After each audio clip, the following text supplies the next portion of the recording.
തീർച്ചയായിട്ടും നിതിൻ, ശനിയാഴ്ച മുതലാണ് കാലവർഷം കനത്തു തുടങ്ങിയത്. ജില്ലയിൽ 2 ദിവസമായി പെയ്യുന്ന ശക്തമായ മഴയിലും കാറ്റിലും ജില്ലയുടെ വിവിധ ഭാഗങ്ങളിൽ വ്യാപകമായിട്ടുള്ള നാശനഷ്ടമാണ് റിപ്പോർട്ട് ചെയ്തുകൊണ്ടിരിക്കുന്നത്. ഈ വീശിയടിച്ച കാറ്റിലെ മരമൊടിഞ്ഞു വീണും കടപുഴകി വീണും ഒക്കെയാണ് ഈ വൈദ്യുതി പോസ്റ്റുകളും ലൈനുകളും വലിയ തോതിൽ നശിച്ചിട്ടുള്ളത്.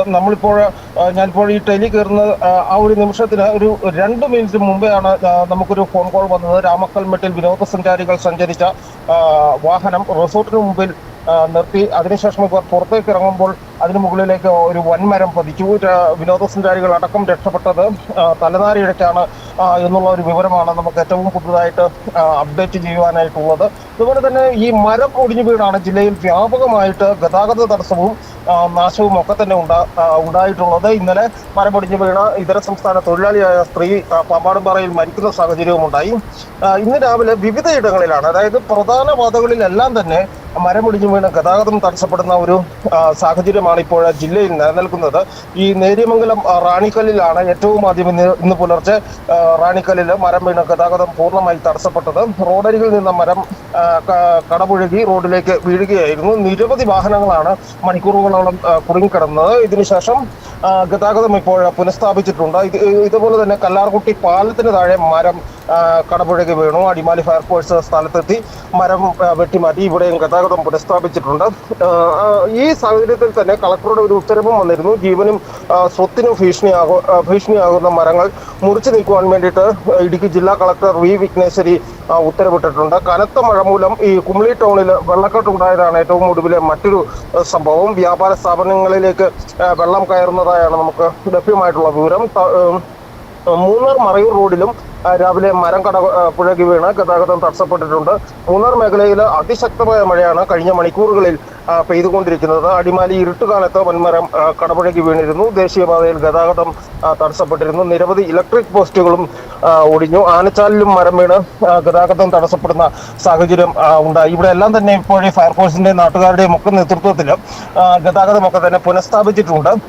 ചില പാതകളിൽ ഗതാഗതം പുനഃസ്ഥാപിക്കുന്ന നടപടികൾ പുരോഗമിച്ചുകൊണ്ടിരിക്കുന്നു. കട്ടപ്പന പുളിയമ്മല തൂക്കുപാലം റോഡില് വലിയ പാറക്കല്ലുകൾ റോഡിലേക്ക് വീണ ഗതാഗതം അപകടാവസ്ഥയിലായിരുന്നു. ഇതും നീക്കുവാനുള്ള നടപടികൾ ഇപ്പോൾ ആരംഭിച്ചിട്ടുണ്ട്.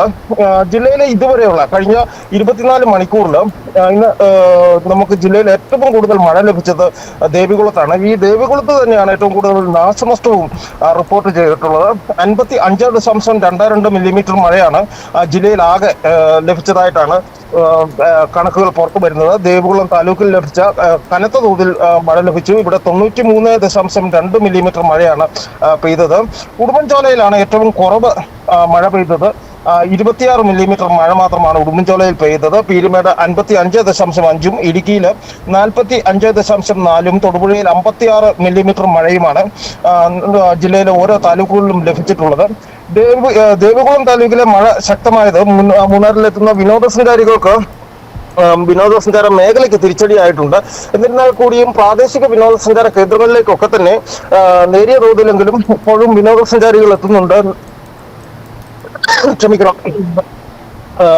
പ്രാദേശിക വിനോദസഞ്ചാര കേന്ദ്രങ്ങളിലേക്ക് വിനോദസഞ്ചാരികൾ എത്തുന്നുണ്ടെങ്കിലും വിനോദസഞ്ചാര മേഖലയിൽ സാഹസിക വിനോദസഞ്ചാരങ്ങൾക്കെല്ലാം തന്നെ നിരോധനം ഏർപ്പെടുത്തിയിട്ടുണ്ട് ജില്ലാ ഭരണകൂടം. അതായത് ട്രക്കിംഗ്, കയാക്കിംഗ് ഉൾപ്പെടെയുള്ള സാഹസിക വിനോദസഞ്ചാരങ്ങൾക്കെല്ലാം ഒരു അറിയിപ്പുണ്ടാകുന്നത് വരെ വിലക്ക് ഏർപ്പെടുത്തിയിട്ടുണ്ട്. ഇത് വളരെ വലിയ രീതിയിൽ വിനോദസഞ്ചാര മേഖലയ്ക്ക് തിരിച്ചടിയായിട്ടുമുണ്ട്. ഇതിനോടൊപ്പം ജില്ലയിലെ പ്രധാനപ്പെട്ട 3 ഡാമുകളാണ് ഇപ്പോൾ തുറന്നിട്ടുള്ളത്. കനത്ത മഴയെ തുടർന്ന് മലങ്കര, അതുപോലെ തന്നെ കല്ലാർകുട്ടി, പാമ്പ്ള ഡാമുകളാണ് ഇന്നും ഇന്നലെയുമായി തുറന്നിട്ടുള്ളത്. ഈ മലങ്കര ഡാമിലെ 5 ഷട്ടറുകളാണ് 1 മീറ്റർ വീതം ഉയർത്തി വെള്ളം പുറത്തേക്ക് ഒഴുക്കുന്നത്. ഈ തൊടുപുഴയാറ്, മൂവാറ്റുപുഴയാറ് എന്നിവയുടെ തീരങ്ങളിൽ താമസിക്കുന്നവരെ ജാഗ്രത പാലിക്കണമെന്നാണ് ജില്ലാ കളക്ടറുടെ അറിയിപ്പ് ഇപ്പോൾ വന്നിട്ടുള്ളത്. ശനിയാഴ്ച മുതൽ ഈ കല്ലാർകുട്ടി അണക്കെട്ട് തുറന്ന് വെള്ളം പുറത്തേക്ക് ഒഴുക്കുന്നത്. 4 ഷട്ടറുകളാണ് ഇവിടെ തുറന്നിട്ടുള്ളത്. ഇതേസമയം ഈ മഴക്കെടുതികൾ നേരിടുന്നതിനായിട്ട് ജില്ലയിലെ എല്ലാ താലൂക്കുകളിലും 5 താലൂക്കുകളിലും തന്നെ കൺട്രോൾ റൂമുകളും തുറന്നിട്ടുണ്ട്. അതിനോടൊപ്പം തന്നെ ഏറ്റവും ശ്രദ്ധേയമായ ഒരു മീറ്റിംഗ് ഇപ്പോൾ ഇടുക്കി കളക്ടറേറ്റിൽ ഓൺലൈനായി പുരോഗമിച്ചുകൊണ്ടിരിക്കുകയാണ്. അതായത് ജില്ലയിലെ ഈ കനത്ത മഴ തുടരുന്ന സാഹചര്യത്തിൽ അടിയന്തര സാഹചര്യങ്ങൾ നേരിടുന്നത് സംബന്ധിച്ചാണ് ഇത്തരത്തിലുള്ള ഒരു മീറ്റിംഗ് നടക്കുന്നത്. ജലവിഭവ വകുപ്പ് മന്ത്രി റോഷി അഗസ്റ്റിന്റെ അധ്യക്ഷതയിൽ ജില്ലാതല വകുപ്പ് മേധാവികളുടെ ഓൺലൈൻ യോഗമാണ് ഇപ്പോൾ രാവിലെ 10:30 ആരംഭിച്ചിട്ടുള്ളത്. ജില്ലാ കളക്ടർ, സബ് കളക്ടർമാര്, തഹസിൽദാർമാര് തുടങ്ങിയ ഉന്നത ഉദ്യോഗസ്ഥർ എല്ലാവരും തന്നെ ഇപ്പോൾ ഈ യോഗത്തിൽ പങ്കെടുക്കുന്നുണ്ട്. യോഗം എന്താണെങ്കിലും പുരോഗമിച്ചുകൊണ്ടിരിക്കുകയാണ്. അല്പസമയത്തിനുള്ളിൽ യോഗത്തിലെ തീരുമാനങ്ങളും ജില്ലാ ഭരണകൂടവും സംസ്ഥാന ഗവൺമെന്റും മഴക്കെടുതികൾ നേരിടുന്നതിന് എന്ത് നടപടി സ്വീകരിച്ചു എന്നുള്ള വിവരങ്ങളും പുറത്തു വരുന്നത്.